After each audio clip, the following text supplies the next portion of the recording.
বিমল ভাই চুল কেটে ফেলেছে, ওর লাল রংটা উঠে গেছে, তাই বিমল ভাই আবার চুল লাল করবে। আবার চুল লাল করবে বিমল দা। রাজা দেবগানের সিংঘম, না সরি সিংঘম রাজা দেবগান। 80 বছর বাঁচতে চাই না। আবার এই যে লঙ্কা চা নিয়ে হাজির।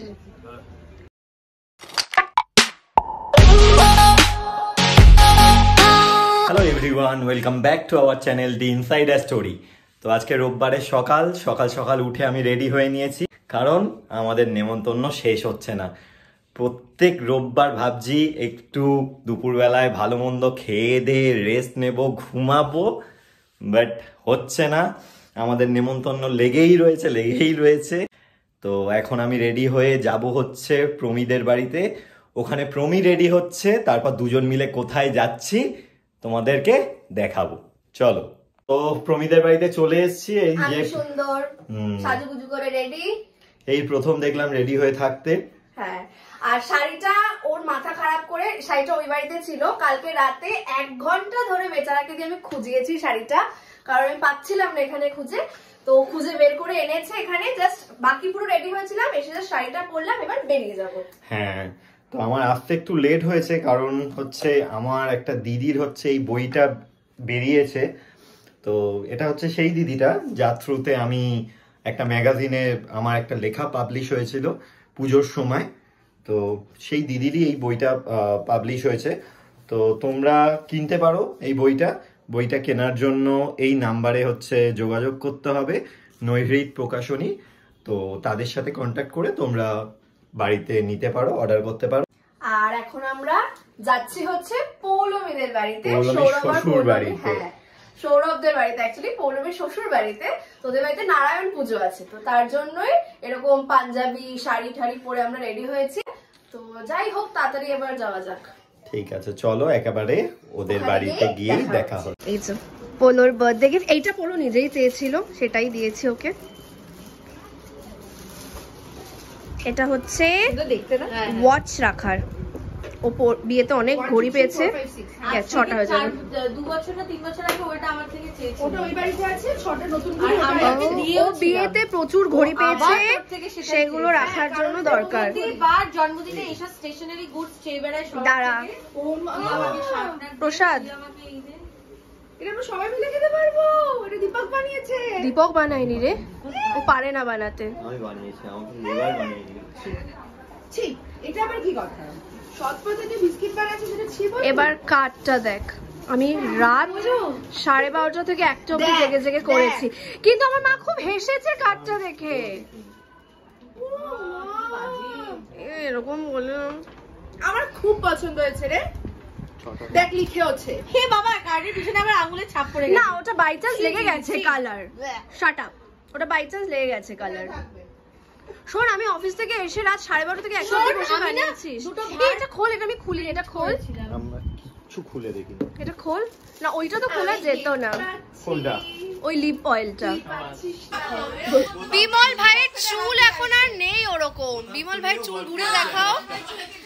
বিমল ভাই চুল কেটে ফেলেছে, ওর লাল রংটা উঠে গেছে, তাই বিমল ভাই আবার চুল লাল করবে। আবার চুল লাল করবে বিমল ভাই। হ্যাঁ, এই চেনটা, এই চেনটা ভালো, এরকম বলিস না।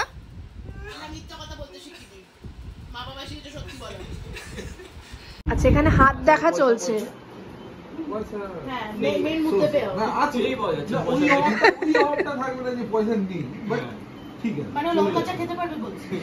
লঙ্কা চা শুধু কেন, আরো কিছু? 80 বছর বাঁচতে চাই না। তুই এটা জিজ্ঞাসা কর দীপক। এই দীপক, তুই এটা জিজ্ঞাসা কর যে তোর বউয়ের সাথে ঝগড়া করা কবে বন্ধ করবি। আমি জানি না এটা কি, পোলো বলতে পারবে। ওকে, বাড়ির বউ বলতে পারবে।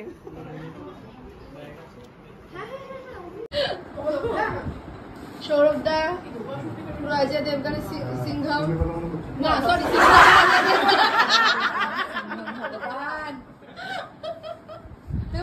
ডিম ভাতের হাড়ি দিয়ে দাঁড়িয়ে আছে।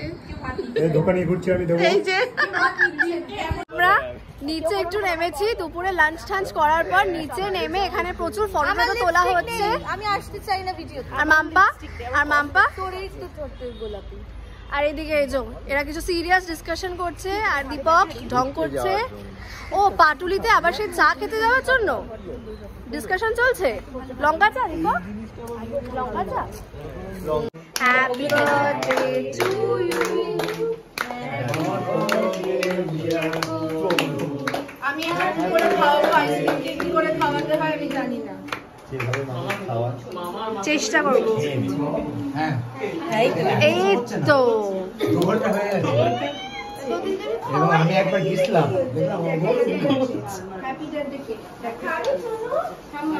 অলে বাবু খাবে না, তোমার জন্য বাবা সূচনা পৌলো মেঘে শুদ্ধ গিলে নিবি রে। সৌরভকে দে। এই যে জিতছে, আমরা আবার এসে গেছি। আগের দিন লঙ্কা চা খেয়ে এত ভালো লেগেছিল যে আবার আজকে অনেকে মিলে 12 জনে এসেছে। মাসি, মামা, সূচনা, মাম্পা, আন্টি, আজকে 12 জন মিলে বাকি সবাই আসছে। আবার এই যে লঙ্কা চা নিয়ে হাজির। সূচনা তুই লঙ্কা চা খাচ্ছিস কি? হ্যাঁ আমি তো টেস্ট করলাম, খেয়ে দেখ কিরকম বল। কিন্তু দুধ চা ইজ বেস্ট। নো, একটা জিনিসের মধ্যে আটকে আছে। এই যে সব লঙ্কা চা নিয়ে বসে কিরকম লাগছে? ভালো লাগছে। বলতে হবে ও তো ব্লগিং এ। হ্যাঁ यस এই যে আমরা কোথায় এসেছি, লঙ্কা চা খেয়ে এবার আমরা চললাম বাড়ি। হয়ে গেছে, এটা হচ্ছে সেকেন্ড দিন আমরা আসলাম লঙ্কা চা খেতে। আজকে চাটা বেশি ভালো লাগলো। তো সূচনা কিছু বলতে চাও? আমি দুধ চা খেয়েছি। হ্যাঁ তো তুমি তো কিছু বলোই না, ঠিক আছে। তো এই বাড়ি ঢুকলাম আমরা লঙ্কা চা খেয়ে, বেশ আরো কিছুক্ষণ আড্ডা ঠাড্ডা মেরে এই ঢুকলাম জাস্ট। এখন প্রায় 6:30 বাজে। তো দীপক তো এসেই সঙ্গে সঙ্গে ওই জামা কাপড় পরে শুয়ে পড়েছো, এত টায়ার্ড। ও একটু ইচ্ছা ছিল দুপুরে খাওয়া দাওয়ার পর একটু শোবে, একটু 15-20 মিনিট একটু বডিটাকে বিছানায় ফেলবে, সেটা করতে পারিনি। তো এসেই একদম ফার্স্টে শটান শুয়ে পড়েছে। কিরে দীপক, যাবি না এবারই? বাবা ডিপ ঘুমেও লিটারালি মানে 5 মিনিটের মতো ডিপ ঘুমে চলে গেছে। এদিকে মা ওর জন্য কাবাব বানিয়ে রেখেছে, সেই কাবাবও নাকি ওকে খেতে হবে। এখন ও কখন উঠবে, কখন কাবাব খাবে, কখন আমরা আবার ওই বাড়ি যাবো জানি না। তো দীপক হালকা ঘুম দিল, আমি একটু রেস্ট নিলাম ফ্রেশন আপ হয়ে। এবার মা তো ওর জন্য কাবাব করেছে, সেই কাবাব রেডি, দীপক এখন খাচ্ছে। তো চলো দেখাই মা কি কাবাব করেছে ওর জন্য। কাবাব কিরম হয়েছে? কি কাবাব মা এটা? শিক কাবাব না, নর্মাল কাবাব স্কিউয়ার্স এর মধ্যে এরকম, আর ওইদিকে একটা টেংরি আছে আর একটা এমনি পিসও আছে। আমি একটু খেয়ে দেখি কিরকম।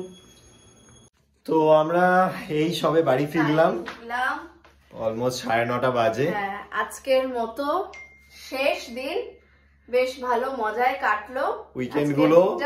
উইকেন্ড গুলো কি করে যে কেটে যাচ্ছে বুঝতেই পারছি না, চোখের নিমেষে, মানে এক পলকেই উইকেন্ড শেষ। তো একদিনের ব্যাপার, তো শেষ তো হবে। একমাত্র সানডেটাই যা ছুটির দিন, রেস্ট নিতে পারছি না। তো রেস্ট আর আমাদের নেওয়া হচ্ছে না। ওই জন্য পৌলমীদের বাড়ি থেকে এসে আমি একটু ঘুমিয়ে নিয়েছিলাম, কারণ আমার শরীর দিচ্ছিল না। আর এখন আমার একটু টুকটাক কাজ আছে ঘরের। তো যাই হোক, আজকের মতো আমরা ব্লগটা এখানেই শেষ করছি, কারণ এবার ফ্রেশন আপ হয়ে ডিনার করে আমরা ঘুম দেব। তো চলো টাটা, দেখা হচ্ছে নেক্সট ব্লগে। Don't forget to like, share and subscribe to our channel.